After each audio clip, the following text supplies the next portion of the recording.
Olá! Dois Pontos de hoje foi até o Museu de Arte da UFC. No salão que homenageia o pintor acreano cearense Chico da Silva, a conversa rola solta entre os poetas da região do Jaguaribe, Kelson Oliveira e Dércio Brauna. Às margens do rio Jaguaribe, Kelson Oliveira iniciou sua vida artística pelo teatro. Na literatura, seu primeiro livro de poesia foi Quando as Letras Têm a Cor dos Sonhos, publicado em 2006. Já o segundo, Pra Comover Borboletas, publicado em 2010, recebeu menção honrosa no Concurso Nacional de Poesia na cidade de Ipatinga, neste mesmo ano. Formado em História pela UES, Kelson tem mestrado em Ciências Sociais pela Universidade Federal do Rio Grande do Norte, na área de Antropologia. Nascido e crescido na zona rural de Limoeiro do Norte, na comunidade Córrego de Areia. Foi policial militar e atualmente é bancário. Os primeiros escritos de Dércio Brauna são de 1998. Também graduado em História pela UES, já lançou O Pensador Jardim dos Ossos, A Selvagem Língua do Coração das Coisas e Metal Sem Humos, todos de poesia. Seu livro mais recente, Como um Cão que Sonha à Noite Só, de contos, foi editado pela editora Sete Letras e vencedor de edital da Secretaria da Cultura do Estado do Ceará. No momento, Dércio está elaborando sua dissertação de mestrado em História Social pela UFC. Para você, a conversa entre Kelson Oliveira e Dércio Brauna, mediados por Jader de Oliveira, aluno do curso de Comunicação Social da Unifor. Kelson, quando foi que começou mais ou menos o seu interesse pela poesia? Bom, eu falaria primeiro como é que começou o interesse pela literatura, né? Como eu me iniciei na literatura. Geralmente, crianças se iniciam lendo Monteiro Lobato ou literatura infantil de outros autores, mas eu me iniciei por uma linguagem não tão consagrada, vamos dizer assim, que foi os quadrinhos. Eu era fã de Maurício de Souza e aconteceu inclusive um fato que a irmã de um amigo meu ficou em terceiro lugar no concurso de desenho e como prêmio ganhou 300 revistas da Turma da Mônica. Isso eu tinha na faixa dos 8 anos, eu lia 10 revistas por dia. Aí daí em diante eu não parei mais. Depois entrei no teatro e comecei a ler textos de dramaturgos, aí depois eu conheci Drummond e continuei. E você, Dércio, conte-nos um pouco sobre o seu primeiro contato com a poesia, se é possível precisar mais ou menos quando foi, como foi. Pois é, diferentemente do Kelson, meu contato com a literatura e com a poesia ele já é tardio. Então, assim, digo sempre que assim, não sou um bom exemplo para os estudantes ou para... Na verdade, sou meio que um filho de um certo sistema de ensino onde a leitura não é privilegiada, a literatura não é trazida, né, para a sala. Então, eu comecei a ler muito tardiamente. Praticamente já estava concluindo meus estudos. Então, eu comecei a ler algo mais por interesse temático. Então, assim, eu tinha, nessa época, tinha uma fascinação louca pelo Raul Seixas. Então, aquela coisa da loucura e tudo. Então, li o Paulo Coelho, Demônio, a Senhorita, e também a História da Verônica que Decide Morrer. Por conta dessa temática da loucura e por conta desse contato com o Raul Seixas. E depois daquilo, uma professora me instigou, disse, Dércio, como você está lendo isso, etc. e tal. Me desafiou a ler o José Saramago. E aí foi a época que eu tive contato com o Evangelho segundo Jesus Cristo. E aí foi assim, foi uma descoberta. Até aí a poesia não aparecia. E o contato foi também um pouco casual. Eu encontrei numa revista, folheando assim, aleatoriamente, era uma propaganda, uma peça de propaganda que dizia assim, eles fizeram a diferença, algo assim. E aí trazia uma foto Ferreira Goulart e mencionava sua obra A Luta Corporal. E aí eu achei o título fantástico. E aí procurei o livro, adquiri, e aí sim, aí foi um encontro. Foi assim foi um baque no bom sentido, porque até então aquela literatura da escola, aquela poesia lapidada, aquela coisa bela, e aí veio o Ferreira Goulart e trouxe aquela coisa densa, o corpo, trouxe uma vida. E aí meu encontro com a poesia foi aí, através de Ferreira Goulart. Pois é, eu acho que isso que o Dércio está falando de o encontro, o baque que ele sofreu, eu acho que é muito das aspirações que cada um tem.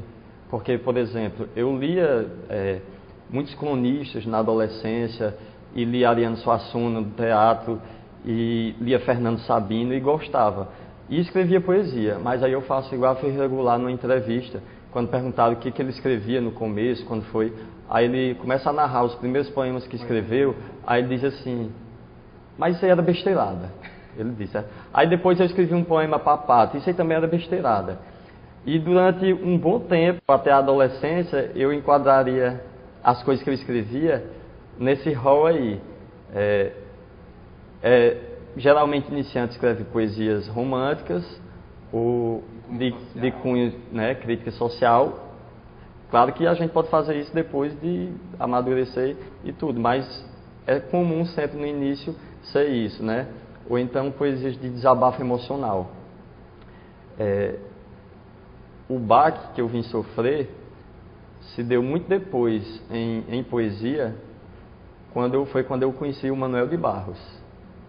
Aí foi quando esse baque eu acho que é você se encontrar, de você ver e pensar, era isso daqui que eu procurava, e você se identifica com algo naquele autor, que você quer fazer algo que tem a ver com aquilo. Para mim era o quê? Era você tratar a linguagem de forma flexível, você fazer o que quiser, no bom sentido, você violentar a sintaxe, reinventar palavras, você sair dos temas tradicionais, como o amor, ou a crítica social, a paixão, você poder fazer qualquer coisa e virar poesia. Aí, a partir daí, eu descobri novos horizontes e, seguindo esses caminhos, foi que eu fui construindo minha própria identidade poética. O que eu acho que passa um pouco, você colocou, né? É o encontro. Acho que com o Ferreira aconteceu isso. Era você ver e perceber naquela escrita que há caminhos poéticos, que não há a poesia, né? E que ela está acabando em um caminho. Eu acho que às vezes é isso, você tem uma ânsia de buscar um caminho, e quando você consegue visualizar em um poeta, isso é esse encontro que te causa esse impacto forte, né? Então Deus, sentindo-se impotente, podia voar e no último olhar para os seus veneradores abandonados, gritar: como posso renunciar ao desespero se amanhã que me guarda levanta seu sol mais claro, não sobre uma humanidade de homens, deuses e coisas, mas sobre o contundente ossário de tudo isso? Verdade. Kelson, você também teve uma passagem pelo teatro, não é mesmo? Como foi essa época? Isso foi na adolescência, na escola, tinha um professor de teatro e o teatro foi importante em termos de influência na literatura, principalmente pelas leituras de dramaturgos. Minha carreira teatral foi um desastre.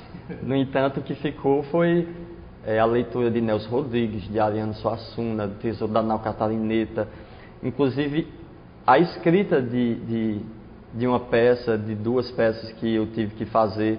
Então isso aí acabou fazendo com que eu crescesse em termos de leitura e de construção literária. Enquanto ator, sem comentários. E o teatro, eu sempre digo para o Kelso, que marcou, fica na escrita, algo disso está lá. Que na minha visão, na leitura que eu tenho do texto do Kelso, que eu sempre digo, em muitos poemas do Kelso, a estrutura dele ele funciona como uma pequena história, é um pequeno conto, é uma pequena narrativa, é como se fosse um rápido, uma iluminação rápida sobre algo, mas que tem esse conto de uma história, né, que se conta. Isso é uma coisa que na primeira leitura do primeiro texto, que a gente trocou texto e tal, eu dizia para ele isso. E isso é marcante, aparece na tua escrita. De repente pode vir daí, né? E você, Kelson, quais as impressões que te passam os escritos do Décio? O Décio comentou sobre minha poesia porque a gente se lê muito. Desde antes de publicar livro, a gente lê o que o outro escreve. E aí, te interrompendo, e era interessante que assim, a gente sempre dizia, a gente tem essa liberdade de trocar texto, de dialogar, de comentar o texto do outro, porque são dois caminhos poéticos tão diversos que a gente brincava. Jamais um vai poder copiar algo do outro, é impossível, porque são caminhos bem diferentes. E a gente dá pitaco, realmente. Coloca o dedo lá. E a poesia do Décio, a primeira vez que eu li, foi um baque no sentido de que você viu quando ele falou de Ferreira Goulart, e ele destacou essa coisa de um corpo, né, uma coisa que marcou ele, para mim, o baque que eu sofri ao ler o Décio era justamente porque minha experiência de leitura saborosa era sempre com textos, não textos pobres, mas textos leves. Como, por exemplo, crônicas são sempre muito leves. Os próprios dramaturgos que eu lia eram leituras extremamente leves. E quando eu tomo contato com a leitura do Décio, era uma poesia de uma potência amargurada, no bom sentido, de, vamos dizer assim, um existencialismo pessimista, de denúncia da crueldade do mundo em que a gente vive, que chegava a me doer. Mas o que eu acho legal de reconhecer, dentro dessa diferença, mesmo sendo algo totalmente diferente do que eu queria fazer, eu encontrava a beleza naquilo ali. Na construção do poema que o Décio faz, que é uma escrita lapidada, às vezes até rebuscada, sem ser antiquada. Aqui dessa janela, susponho o sol na calma da mão. Chover faço na rua, praguar o meu jasmim. Se insurge no arco um íris, desloco para o contrário, o fingindo de sorriso. O sol cai de minha mão, rola para o rio, vai se afagar. Enrosco então na lua o abajur, para me servir de vago lume.